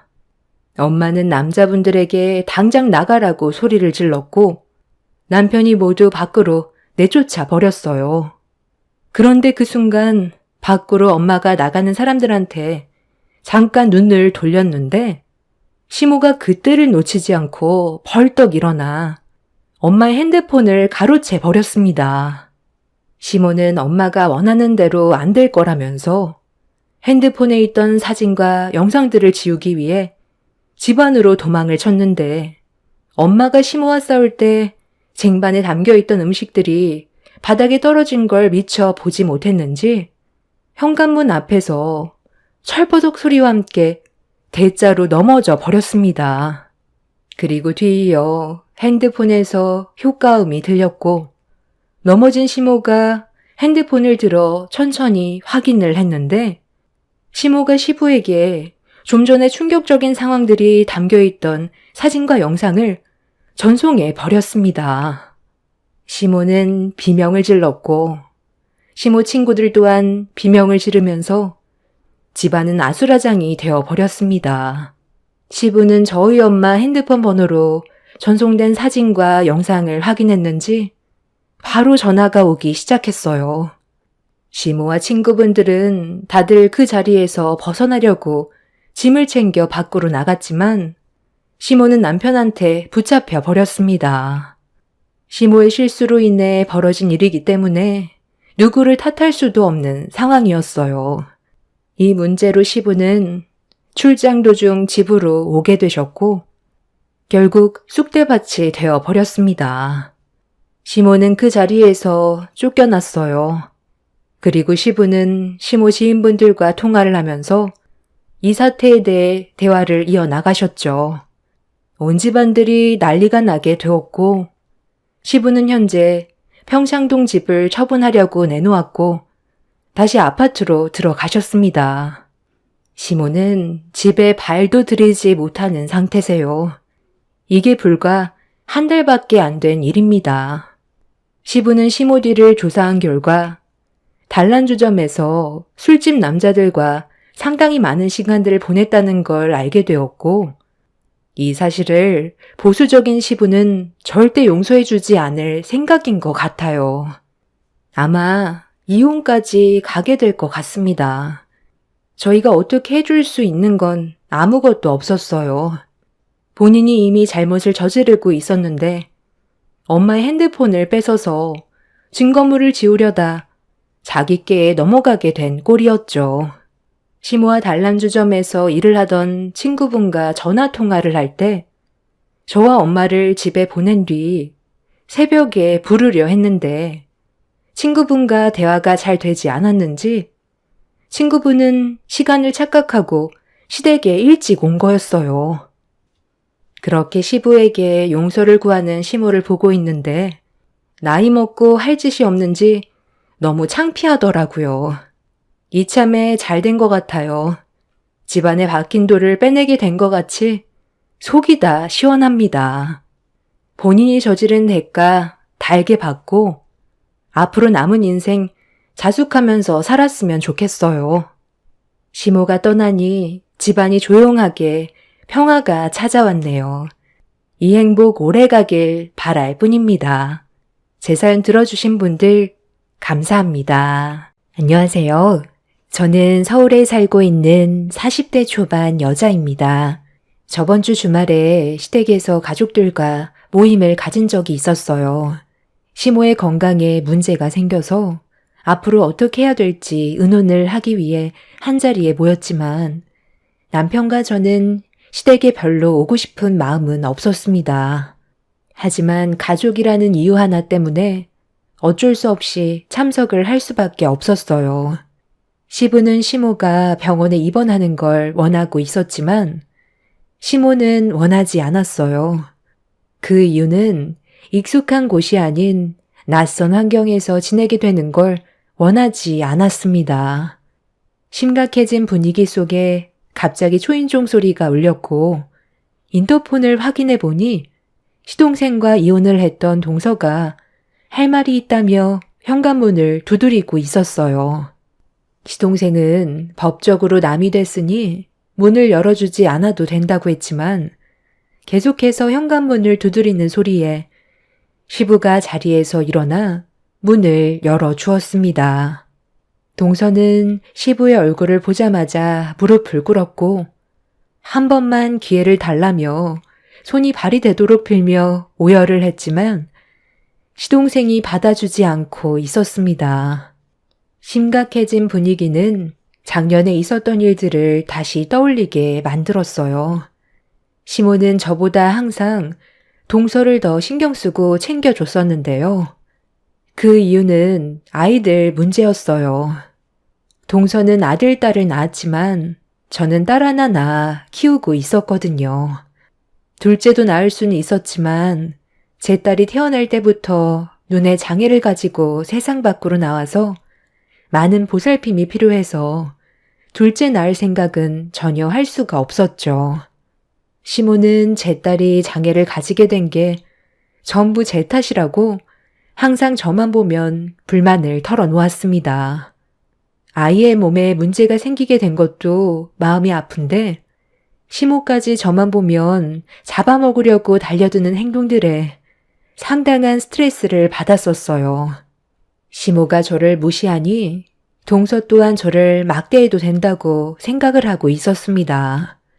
이런 관계가 지속이 되다 보니 지켜보던 남편의 불만은 결국 폭발을 하게 되었습니다. 아이 문제로 동서와의 차별은 집안 전체의 분위기를 안 좋게 만들었어요. 남편은 차라리 얼굴을 안 보고 사는 게 스트레스 안 받고 행복하겠다면서 자리를 박차며 저와 아이를 데리고 밖으로 나갔습니다. 그렇게 시댁과 연을 끊고 지낸 지 어느새 8년이라는 시간이 지나갔고 시모와 동서의 얼굴은 안 보고 지냈었지만 시부와 시동생이 저희 집에 가끔 찾아와서 어떻게 지내고 있는지 정도는 대충 알 수 있었어요. 안 좋은 관계가 오랜 시간 지속이 되자 시부도 걱정이 많았는지 저희 집에 잠깐 오셨을 때 앞으로의 관계에 대해 물어보셨습니다. 서로 얼굴 안 보고 지낸 지 벌써 8년이나 됐다. 언제까지 이렇게 지낼 거니? 가족끼리 등을 돌리고 산다는 게 무조건 해결 방법이 되는 건 아니란다. 그렇긴 하죠. 그런데 아버지도 보셨겠지만 세수 씨 아이랑 제 딸을 너무 비교하잖아요. 앞이 완전히 안 보이는 것도 아니고 그래도 희미하게나마 아주 조금은 보인다는 거 아버지도 아시잖아요. 조만간 수술까지 계획이 되어 있어서 훨씬 더 좋아질 수 있는데 어머니랑 재수 씨가 제 딸을 바라보는 시선이 너무 불쾌하다고요. 몸이 좀 불편하다고 해서 차별 주는 것 자체가 문제였고 그것 때문에 이 사람도 정말 힘들어 했었는데 두 사람이 어떻게 행동했어요?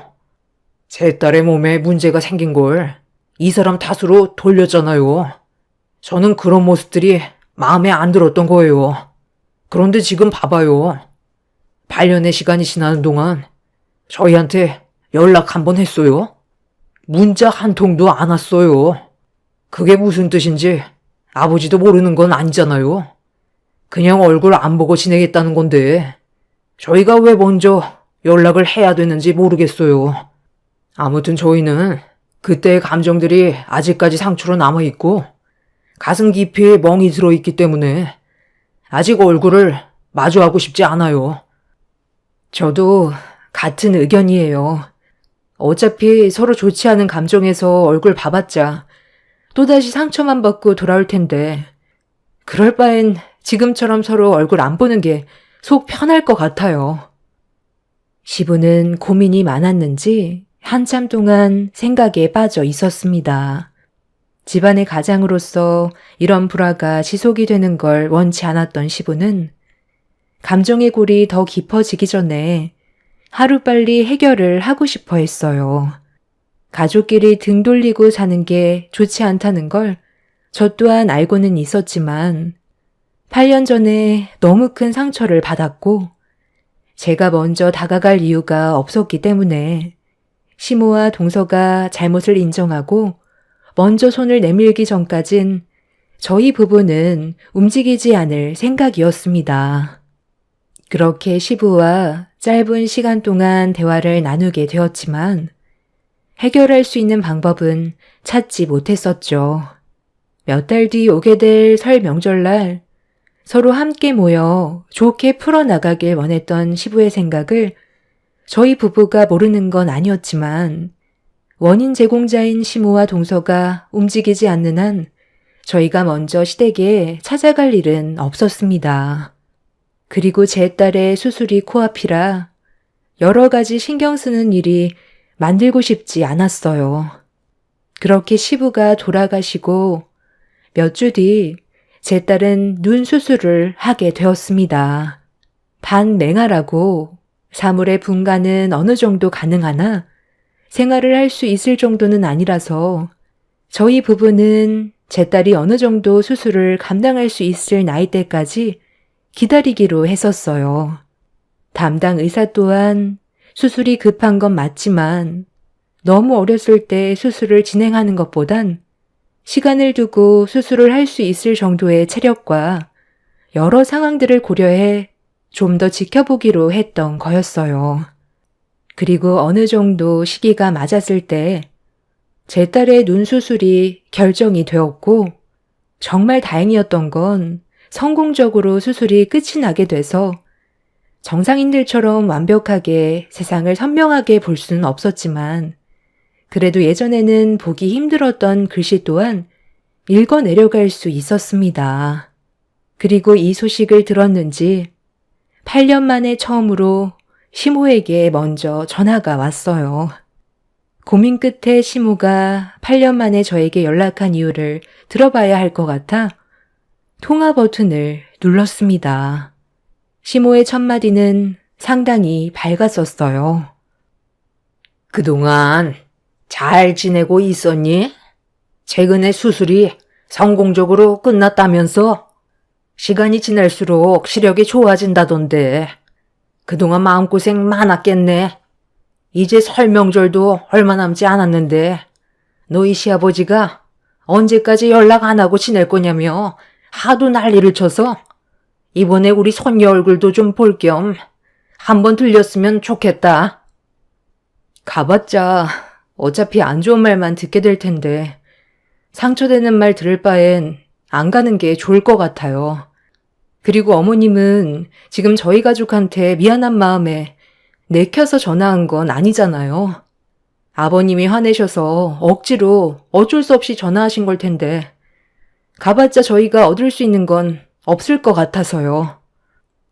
아이 참, 어머님, 저 좀 바꿔주세요. 형님, 저예요. 이번에 그냥 좀 오면 안 돼요? 아버님 때문에 눈치 보여서 살 수가 없어요. 그리고 이번에 어머님이 형님한테 줄 게 있나 봐요. 뭔진 잘 모르겠지만 일단 와서 받아가는 게 좋겠어요. 잠깐 얼굴 보는 건데 그게 그렇게 어려운 건 아니잖아요? 8년간 얼굴 안 보고 지냈으면 충분하다고 생각하는데요. 이번에 민서 입학하지 않아요? 우리 둘째 효주도 이번 연도에 입학하잖아요. 그래서 어머님이 겸사겸사 모이자고 하는 거니까 이번 기회에 하고 싶은 말 있으면 설 명절 때 꼭 오세요. 저도 눈치가 있지. 아버님 화가 머리끝까지 올라왔는데 쓸데없이 입 놀리진 않는다고요. 시모와 동서는 시부 때문에 스트레스를 많이 받고 있었는지 8년 만에 처음으로 전화해서 명절날 서로가 쌓였던 불만들에 대해 풀자며 시댁으로 모이길 원하고 있었습니다. 옆에서 묵묵히 듣고 있던 남편은 별로 느낌이 좋지 않다며 무슨 생각을 가지고 있는지 알 수 없기 때문에 혹시 모를 또 다른 상황들로 인해 힘들어질까봐 걱정을 하고 있었어요. 그렇게 저희 부부는 한참 동안 고민을 한 끝에 8년 만에 처음으로 설 명절날 시댁으로 향하게 되었습니다. 가는 동안에도 걱정이 많았었지만 시부가 가족들과 한자리에 모이는 걸 너무 원해서 어쩔 수 없이 시댁으로 가게 된 거였지만 조금이라도 상처가 되는 말을 듣게 된다면 고민도 하지 않고 집으로 다시 돌아올 생각을 가지고 있었습니다.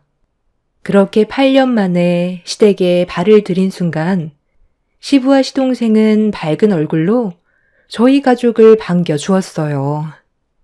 그리고 뒤이어 나온 시모와 동서는 어색한 미소로 인사를 건넸습니다. 두 사람은 저희 부부의 얼굴보다 제 딸의 수술 결과가 더 궁금했는지 제 딸에게 시선을 떼지 못하고 있었어요. 동서의 자식들은 웃고 떠들면서 거실을 활개치며 뛰어다니고 있었지만 제 딸은 안정을 취해야 되는 몸 상태라 조심스럽게 방으로 들여보냈습니다. 애들 목소리에 귀를 기울인 제 딸은 같이 놀고 싶었는지 사촌들과 자리를 만들어달라고 요청하길래 거실에서 뛰어놀고 있는 조카들을 불러 방에 있는 제 딸과 잠깐 대화를 나눌 수 있게 시도를 하려 했는데 아이들에게 충격적인 말을 듣게 되었습니다. 요즘 애들 친구 가려서 사귀잖아요. 조기 교육이 중요하다는 거 형님도 모르지 않을 텐데요. 어떤 애들과 만나냐에 따라 아이의 생각과 앞으로의 미래가 달라진다고요. 주변 친구들한테 얼마나 많은 영향을 받는데요. 제 아이들이 배울 게 없다고 생각해서 그런 말을 한 것 같으니 이해해 주세요. 사람마다 생각하는 건 다르잖아요. 그래도 그렇지. 이건 누가 봐도 잘못된 행동이고 바로 잡아주는 게 부모 역할 아니야? 아무리 애들이 어리다 해도 방금 한 말에 대해서는 사과했으면 좋겠어. 나 참, 장애인 보고 장애인이라고 한 게 무슨 잘못이에요?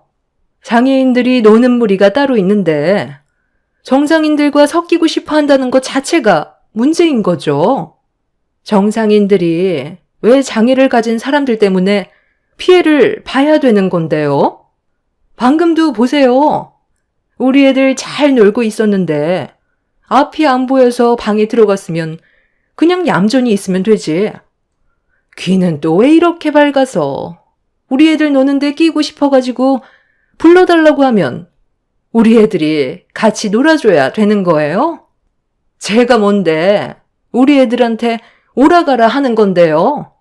요즘 세상 장애를 가진 사람들을 향한 시선이 많이 좋아졌다곤 하지만 그래도 불편하고 옆에 있는 것조차 싫어하는 사람들이 아직 훨씬 많다는 거 형님도 모르는 건 아닐 텐데요. 그리고 애들 문제를 어른이 개입하는 것 자체가 통제고 아이들의 생각을 막는 거예요. 자기들이 원하지 않았기 때문에 거부를 한 건데 억지로 사과시키고 놀게 해줄 수는 없잖아요.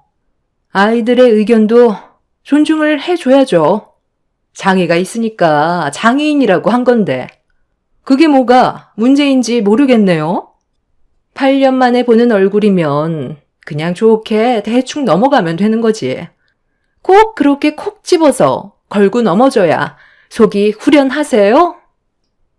동서는 자기 자식들에게 한마디 했다는 것 때문에 상당히 기분이 나빴는지 얼굴을 붉히면서 흥분을 가라앉히지 못했습니다. 가족들 모두 그런 동서의 모습을 바라보면서 당황해했고 저희 부부는 시댁에 오자마자 동서의 불편한 행동 때문에 어떻게 대처를 해야 될지 모르겠더라고요. 예전보다 더 대범하게 거침없이 본인이 하고 싶은 말만 내뱉는 모습에 집안 분위기를 순식간에 망쳐 놓았습니다. 가족들이 모두 한자리에 모여 있으면 그래도 최대한 말실수하지 않게 조심해야 되는데 동서는 앞뒤 가리지 않고 본인이 하고 싶은 대로 행동을 하고 있었어요. 시모는 붉어지는 시부의 얼굴을 보곤 또다시 큰일이 생기지 않게 하려고 서둘러 상황을 마무리 지었고 어서 저녁이나 먹자는 말로 분위기를 전환시키려 했어요. 시모는 상 차리는 걸 도와달라고 저를 주방으로 불렀습니다. 동서는 본인이 뭘 잘못했는지 전혀 인지하지 못한 상태에서 투덜거리며 주방으로 들어왔어요. 시모는 저와 동서를 식탁에 앉히더니 대화를 이어나갔습니다. 너희 시아버지 성격 뻔히 알면서 꼭 그렇게 했어야 돼? 애들 집으로 돌아가면 그때 뒷감당할 자신이 있니? 내 큰아들 입에서 2번 다시 오지 않겠다는 말이 나오는 순간 우리 입장도 상당히 안 좋아진다는 거 몰라? 아까 뭐라고 했는지 못 알아들은 건 아니잖아. 어떤 일이 생기더라도 오늘만큼은 불만이 있어도 서로 참고 조용히 넘어가자고 했는데 지금 네가 하는 행동을 봐봐라. 어른들 보는 앞에서 네가 큰 며느리한테 대들면 분위기가 어떻게 흘러가겠어? 내가 조금만 늦게 상황을 반전시켰다면 너희 시아버지 입에서 상당히 거친 말들이 나왔을 거다. 다시 한번 말하지만 오늘만큼은 무슨 일이 있어도 참아야 된다. 원래 식사 끝나고 주려고 했는데 네가 지금 기분이 별로 안 좋아 보이는 것 같아서 미리 주는 거니 이거 받고 오늘은 그냥 아무 말도 안 했으면 좋겠다. 알겠지? 우리 손녀딸이 이번에 국제학교 입학한다면서 돈도 상당히 많이 들어간다는 말을 내가 들었거든. 그래서 조금이라도 도와주려고 준비했으니까 학교 들어가는데 보태거라. 지금 내가 가지고 있는 현금이 1억밖에 없어서 일단 그것만 준비해 준 거니까 나중에 더 필요하다고 말하면 바로 계좌로 싸줄 테니 부담 갖지 말고 넣어둬라. 그리고 이건 네 거다. 네 딸도 이번에 학교 입학한다면서 맹아 학교라던데 작은 며느리보다 일찍 우리 집 식구가 됐는데 애가 늦게 생겨서 어떻게도 입학식이 비슷한 날짜에 잡혔네. 쟤는 맹아 학교에 입학한다고? 그럼 그곳은 눈이 안 보이는 애들만 들어가는 곳인가 봐. 그래서 너한테 이걸 좀 준비했다. 그래도 꽤 비싼 걸로 준비했으니까 앞으로 이거 들고 다니면 될 거다. 수술을 해서 앞이 좀 보인다 해도 맹인인 건 맞는 거잖아. 시모는 동서에게 입학 선물로 1억을 건네주었고 제 딸은 맹인 스틱을 건네주었습니다. 살면서 필요한 물건은 맞지만 시모의 말들이 저에게 상당한 아픔으로 다가왔어요. 장애가 있다는 이유로 신체적 문제를 거론하면서 맹인 스틱 주는 것도 감사하게 생각해야 된다며 돈을 줘봤자 깨진 항아리에 물 붓기라며 돈을 써봤자 시모가 느끼는 만족감이 없을 것 같다고 제 딸과 동서 딸을 대놓고 비교하고 있었습니다. 어른들부터가 비교를 하는데 애들이 뭘 보고 배웠겠어요. 동서나 시모나 다를 건 전혀 없어 보였어요. 식탁 테이블에 올려져 있던 스틱을 주워 들었는데 뭔가 이상한 점을 발견했어요. 보통 맹인 스틱의 경우 접이식으로 되어 있어서 펼치면 자동으로 스틱이 펴지게 되어 있는데 보니까 제일 하단 부분이 고장난 건지 펴지지 않고 꺾여 있더라고요. 뭔가 이상해서 자세하게 살펴보니 스틱 아랫부분이 상당히 심하게 휘어져 있었습니다. 하자가 있는 스틱을 건네준 시모에게 불량인 것 같다고 얘기하자 돌아오는 대답이 정말 어이가 없었네요. 그게 말이야. 내가 너 오기 전에 맹인인 것처럼 사용을 한번 해봤거든. 그런데 눈을 감고 걸어가다 보니 턱을 넘지 못해서 넘어졌는데 그때 휘어져 버렸지 뭐냐. 그래도 사용하는데 문제는 없을 것 같아 준 거니까 대충 사용하면 되지 않겠어? 어차피 시력도 조금씩 회복이 되고 있는 중이라며. 혹시 모르니까 가지고만 있던지 쓸 수 없을 것 같으면 그냥 버려라. 인터넷에 보니까 맹인 스틱 10,000원도 안 하더구만. 너도 몇 개 있을 거 아냐. 지금 네가 들고 있는 거 AS가 되는 제품이긴 한데 내가 그거 고쳤을 시간이 어디 있니? 그런데 눈이 보이는 건 맞는 거지? 수술이 성공적이었다면서. 그런데 바라보는 시선이 아직 초점이 안 맞아서 그런지 눈에 사시가 있는 것 같더라. 아까 그 모습을 보는데 여자로 태어나 결혼 한번 못 해보겠구나.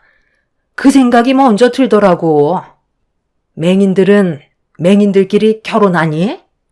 그럼 그 사이에서 태어난 아이도 맹인이 되는 거야? 맹인도 유전일지도 모르잖아. 너희 집안에 시각장애를 가지고 있는 사람들은 없었니? 에휴, 너희들만 보면 한숨밖에 안 나온다. 오늘은 떡국으로 대충 때울 테니까 서둘러 준비하도록 하자. 다들 바쁜데 빨리 먹고 가야 할 거 아니야? 언제까지 우리 집에 붙어 있을 순 없잖아. 시모는 자리에서 일어나 냉장고로 향했어요.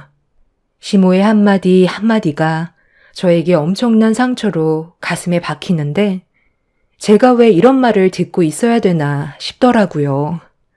8년 전이나 지금이나 달라진 건 아무것도 없다는 걸 느끼게 되는 순간이었고 남편과 집으로 돌아가게 되면 다시는 시댁에 오고 싶지 않았습니다. 동서는 기분이 금세 풀려서는 시모 옆에 찰싹부터 음식을 준비하고 있었어요. 그 모습들을 보면서 저도 제 할 일을 찾아 식사를 준비했고 그렇게 가족들이 모두 둘러앉아 자리에 앉았는데 갑자기 제 딸이 시모가 앉을 자리에 있던 떡국과 제 것을 바꿔달라고 보채고 있었습니다. 이유를 알지 못해 왜 바꿔야 되냐고 물어봤는데 제 딸은 계속 떡국을 바꿔달라는 말만 반복했어요. 저는 그런 딸의 기분을 맞춰주기 위해 떡국을 바꿔놓았고 그렇게 모두 함께 모여 8년 만에 첫 식사를 하게 되었습니다. 그런데 한 그릇을 뚝딱 비운 시모가 갑자기 표정이 일그러지더니 배를 부여잡고 급하게 화장실로 뛰어가 비명을 지르기 시작했어요. 화장실에 들어간 시모가 복통을 호소하며 괴로워하고 있는데 그 이유를 알지 못한 가족들은 화장실에서 나오지 못하고 있는 시모를 기다리고 있었습니다. 시부는 갑자기 일어난 돌발 상황에 많이 놀랐는지 무슨 일이냐고 물어보았고 시모는 본인도 잘 모르겠다면서 배가 너무 아프다면서 힘들어하고 있었어요. 그렇게 한참 뒤 화장실에서 나온 시모는 얼굴빛이 하얗게 변해선 거실 소파에 털썩 주저앉았는데 모두들 의아해하고 있었습니다. 정확한 이유를 알지 못해 모두가 당황해서 시모의 상태를 지켜볼 수밖에 없었습니다. 그런데 문제는 시간이 지날수록 점점 더 심각해졌고, 시모는 몇 초마다 화장실을 반복해 왔다 갔다 하더니 나중엔 나올 힘도 없었는지 화장실에 주저앉아 버렸습니다. 시부는 그제서야 음식에 무슨 문제가 있는 것 같다고 했지만 가족들 모두 멀쩡한데 시모만 복통을 호소하고 있다는 게 너무 이상했어요. 그런데 그 순간 좀 전에 제 딸이 꺼낸 한마디가 머릿속에 스쳐 지나갔고 제 딸은 가족들이 모르는 무언가를 알고 있는 것 같아 좀 전의 상황에 대해 조심스럽게 물어봤어요. 왜 떡국을 바꾸라고 한 건지 되물어 보는 순간 딸이 뱉은 한마디는 가족 모두를 경악하게 만들었습니다. 제 딸이 방에 들어가 있을 때 옆방에서 동서가 전화통화하는 대화 소리를 전부 듣고 있었다면서 동서가 아는 지인에게 설사약을 구매한 것 같았어요. 액상으로 되어 있어서 조금만 넣어도 설사를 유발할 정도로 강력한 약이었는데 그걸 한 통 전부를 제가 먹을 떡국에 부어버릴 거라고 지인과 대화하는 걸 옆에서 듣고 있었다는 걸 설명해주고 있었습니다. 제 딸은 눈이 잘 안 보이는 탓에 귀가 상당히 예민해서 작은 소리조차 상당히 민감하게 반응을 하는데 옆방에서 전화 통화하는 건 당연히 전부 다 들을 수 있던 거였죠. 이 사실을 알게 된 제 딸은 평소 자기를 싫어하던 할머니와 바꾸라고 말을 했던 것 같아 보였어요. 그리고 이 사실을 가족 모두가 알게 된 순간 시동생은 동서의 가방을 뒤지기 시작했고 그 안에서 액상으로 되어 있는 설사 약통이 바닥으로 떨어졌습니다. 집안은 순식간에 난리가 났고 동서가 이런 일을 저질렀다는 거에 모두가 분노를 감추지 못하고 있었습니다. 그리고 제일 많은 피해를 받게 된 시모가 동서의 생각 없는 행동으로 인해 자신이 피해를 봤다는 거에 화가 났는지 화장실에서 비틀거리며 밖으로 걸어 나왔습니다. 안색이 상당히 안 좋아진 상태에서 시모는 동서의 뺨에 손을 올렸고 머리채를 잡으면서 분노를 표출했어요. 내가 다른 건 다 참고 넘어갈 순 있지만 먹는 걸로 장난치는 건 절대 용서할 수가 없다. 지금 내 몸 상태가 어떤 줄 알고는 있니? 네가 생각 없이 저지른 행동 때문에 지금 서 있는 것조차 힘들다고. 힘들게 만든 음식에 누가 설사약을 집어넣으래? 어딜 도망쳐? 당장 이리 안 와? 오늘 네가 한 행동은 절대 용서할 수 없다. 너도 똑같이 당해봐야 돼. 바닥에 떨어진 설사약 좀 이리 가지고 와라. 거기 있는 거 얘 입에다 전부 다 털어넣어라. 얼마나 고통스러운지 너도 느껴봐. 어머님, 죄송해요. 저는 그냥 형님이 저희 집안 식구라는 게 너무 싫어서 걸려주려고 몰래 설사약을 넣었던 건데 어머님이 드시게 될 줄 정말 몰랐어요. 아무리 내가 싫다 해도 어떻게 사람이 먹는 음식에 그런 짓을 저지를 수가 있어? 지금 동서가 한 행동 때문에 어머님이 얼마나 힘들어하는 줄 알아? 다 필요 없고 네가 직접 느껴봐라. 이리 와서 당장 입대지 못해? 너는 나보다 더 큰 고통을 당해봐야 하니까 두 통 다 입에 털어넣어라. 시모는 바닥에 떨어져 있던 약을 주워들어 비틀거리며 동서에게 걸어갔어요. 동서는 죄송하다면서 무릎 꿇고 손이 발이 되도록 빌었지만 시모는 이미 이성을 잃어버린 상태라 아무 말도 들리지 않았습니다. 그렇게 시모가 동서의 얼굴을 잡아 입에 설사약을 털어 넣으려는 순간 동서는 먹기 싫다면서 시모를 강하게 밀쳤고 이미 온몸에 힘이 많이 빠져있던 시모는 저항도 하지 못한 채 그대로 밀쳐지면서 넘어져 버렸습니다. 그런데 시모가 넘어지는 순간 거실 테이블 모서리에 얼굴을 부딪힘과 동시에 미동조차 하지 않았어요. 가족들 모두 움직이지 않는 시모의 모습에 놀랐고 시부가 시모의 몸을 돌렸는데 바닥에 과도가 떨어져 있었고 얼굴에서는 상당히 많은 출혈이 흐르고 있었습니다. 시부는 바로 119에 도움을 요청하라면서 정신을 잃은 시모에게 계속 말을 붙였어요. 하지만 구급차가 올 때까지 시모는 정신을 차리지 못하자 동서는 걷잡을 수 없이 커져버린 상황에 온몸을 떨고 있었네요. 그렇게 가족 모두 병원으로 향한 뒤 수술실에 들어간 시모가 나오길 한참 동안 기다렸어요. 꽤 오랜 시간이 지나고 수술실에서 나온 시모는 병실로 옮겨졌는데 의사의 한마디가 가족 모두를 경악하게 만들었습니다. 시간이 지나면 깨어나겠지만 사고 당시 날카로운 모서리에 눈을 크게 다치면서 양쪽 눈이 거실 테이블 과일 접시에 올려져 있던 가도에 추가적으로 다친 상태라 회복하기에는 힘들 것 같다며 서둘러 이식을 받지 못한다면 평생 앞을 볼 수 없을 거라는 충격적인 말을 듣게 되었습니다.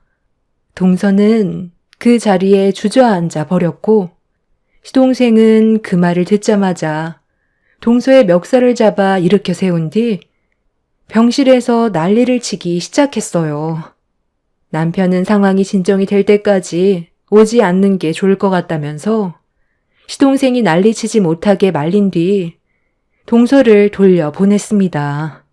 결국 이 문제로 시동생은 동서의 얼굴을 보고 살아갈 수 없을 것 같다고 이혼 결정을 내렸습니다. 시모는 이식자가 나타나지 않아 현재까지도 앞을 못 보고 계십니다. 그런데 문제는 여기서 끝난 게 아니었어요. 시모의 몸에 또 다른 문제가 생기게 되었죠.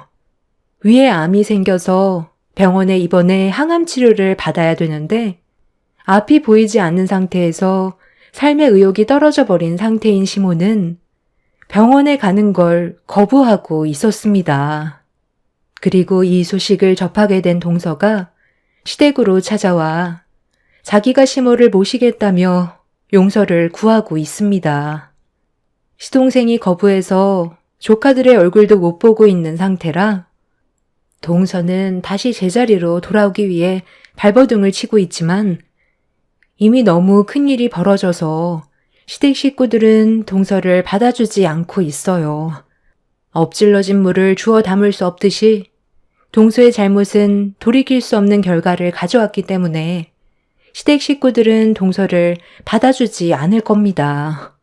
시댁 식구들의 형편이 좋은 거지 동서 집안은 그렇게 잘 사는 집안도 아니었고 이번 일로 인해 법적인 처벌을 앞두고 있는 상태입니다. 본인이 저지른 잘못된 행동이 하마터면 사람의 생명을 앗아갈 수도 있는 상황이었거든요.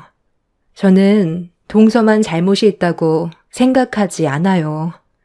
시모 또한 이 문제를 발생시킨 한 사람이고 어른답지 못한 행동을 동서가 그대로 보고 배운 결과라고 생각합니다.